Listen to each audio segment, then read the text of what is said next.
Tu n'as pas d'objectif, tu te contentes juste de ce qui est là. Et pendant ce temps, tu es concentré sur la vie de quelqu'un d'autre, ou bien de d'autres personnes, ou bien il y a des choses qui te distraient. C'est-à-dire que tu es là, tu es tout le temps devant le canapé, en train de regarder la télévision, en train de suivre un match à longueur de journée. Et puis, voilà, tu n'as pas d'objectif. Ou bien tu es tout le temps sur ton appareil, au téléphone, en train de papoter. Ou bien il y en a qui sont assis, en train de jouer toujours des jeux de société. C'est-à-dire, tu ne réfléchis plus. Ta vie là est bloquée, plus d'objectifs, pas de vision, rien. On ne pense pas son avenir, on est juste là comme ça.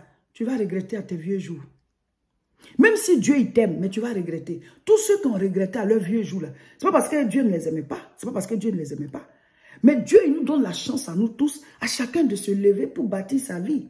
Il a mis Adam et Ève dans le jardin, il leur a dit, cultivez le jardin et protégez-le. La vie que Dieu t'a donnée là, tu dois la cultiver. Le niveau de vie que tu veux avoir là, tu dois prier puis poser des actes. Prier puis rester concentré sur tes objectifs, agir et Dieu va te donner les résultats.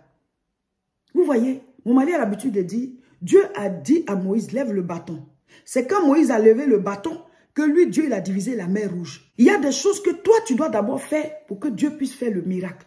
Il a dit, ôtez la pierre. Quand les gens ont ôté la pierre, et lui, il a ressuscité Lazare. Donc, Jésus ne va pas venir lutter la pierre là, non. Vous allez vous débrouiller pour enlever la pierre là. Et lui, il va faire le miracle. Il a dit, mettez l'eau dans les vases. Ce n'est pas lui qui va aller puiser l'eau là pour mettre dans les vases. C'est toi qui mets l'eau dans les vases. C'est-à-dire quoi? Tu lis la parole, tu mets la Bible en toi. Le Seigneur va transformer ça en vin. Ton miracle va venir. Il dit, mettez l'eau dans les vases. Toi, tu dois te lever pour aller chercher du travail. Tu dois te lever pour commencer une activité. Tu dois te lever pour faire ton champ, pour que la pluie tombe dessus. Il y a des choses que toi, tu dois faire. Mes frères, mes sœurs, il ne faut pas que tu sois parmi ceux qui vont regretter à leur vieux jour.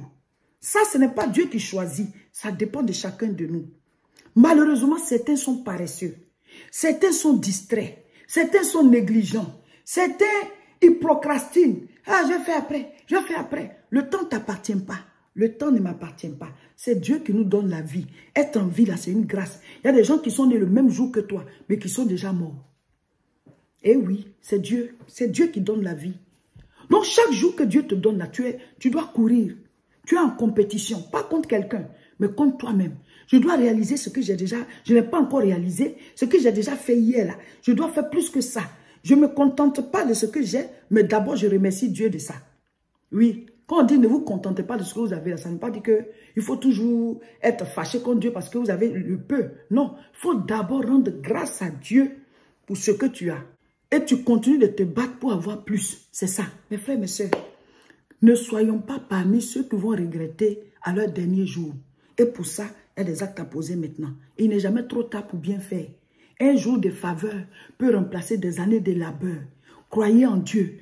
Concentrez-vous sur votre vie. Faites-vous face et bâtissez-vous. Et oui, mes frères, mes sœurs, certaines personnes ont regretté à leur vieux jour ou ont regretté à leurs dernières heures avant de quitter la terre. Il ne faut pas que tu regrettes à tes vieux jours. Il ne faut pas que tu regrettes à tes dernières heures pour dire, oh, si je savais, oh, j'aurais dû faire ceci, oh, j'aurais dû faire cela. Il ne faut pas que tu regrettes à tes derniers jours. Il ne faut pas que tu regrettes. Vous voyez, plusieurs personnes sont distraites. C'est-à-dire quoi? Elles ne sont pas concentrées sur l'essentiel. Il faut identifier l'essentiel de vos vies et concentrez-vous dessus. Ce qui va vous faire perdre du temps, ce qui n'est pas important, mettez ça de côté. Nous sommes entrés dans la nouvelle année. Il faut vous donner toutes les opportunités pour réussir. Il faut réécrire votre histoire. Il faut parfaire certains bords. Il faut vous éloigner de ce qui vous distrait, de ce qui vous perd le temps. Il faut éradiquer de vos vies tout ce qui est inutile pour ne pas regretter à nos vieux jours, pour ne pas regretter à nos dernières heures. Il y a des gens qui sont dans des faux combats. Il y a des gens qui sont engagés, qui ont pris des faux chemins. Rebroussez chemin. Revenez à la vérité. Revenez sur les bons chemins et engagez-vous et bâtissez vos vies. Cette année, nous l'avons dénommée l'année des exploits avec Dieu. L'année des exploits avec Dieu. Avec Dieu, nous ferons des exploits. Il écrasera nos ennemis. Mes frères, mes sœurs, la vie est un don de Dieu. Il ne faut pas que ta vie soit quelque chose de monotone, tu ne réussis pas, tu tournes en rond, toi-même tu n'es pas fier de toi et tout et tout. Il faut prendre de nouvelles résolutions et écrire ce qu'on veut faire et puis agir. Tout le monde peut écrire une nouvelle histoire. Tout le monde peut passer de zéro à héros. Tout le monde peut passer de l'état de souffrance à l'état de gloire. Dieu nous donne à nous tous les mêmes heures, 24 heures pour tout le monde. C'est vrai que tu peux ne pas être né dans une famille riche, mais une famille riche peut naître de toi. Tu peux ne pas être sorti d'une famille riche, mais une famille riche peut sortir de toi.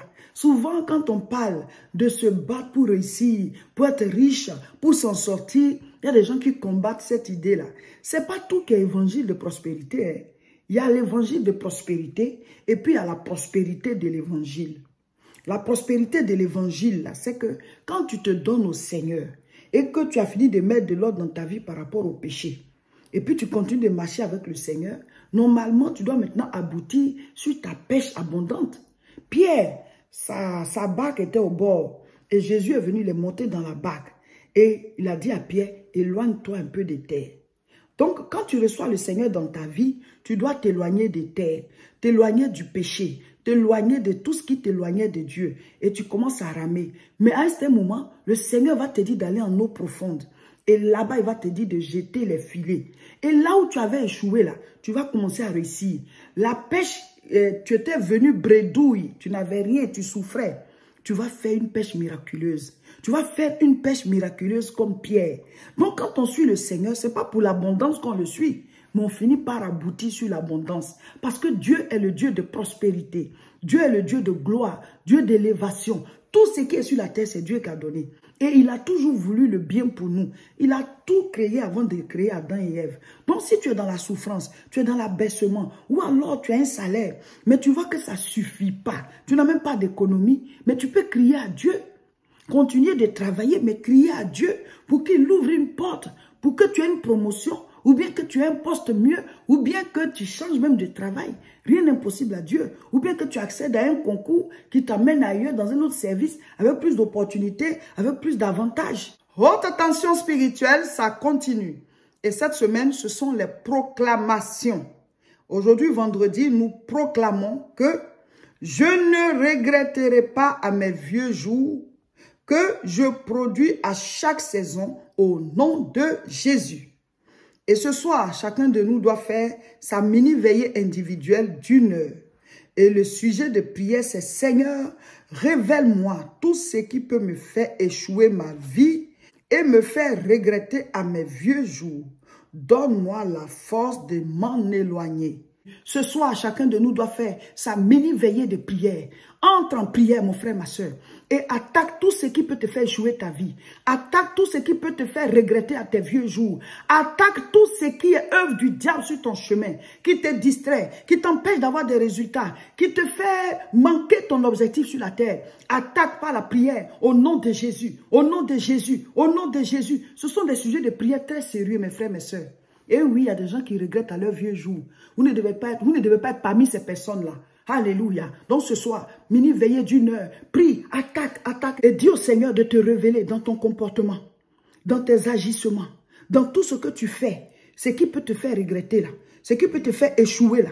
Ce qui peut te faire échouer là. Ce qui peut te faire manquer ta destinée là. Que Dieu te révèle et qui te donne la force de t'en séparer.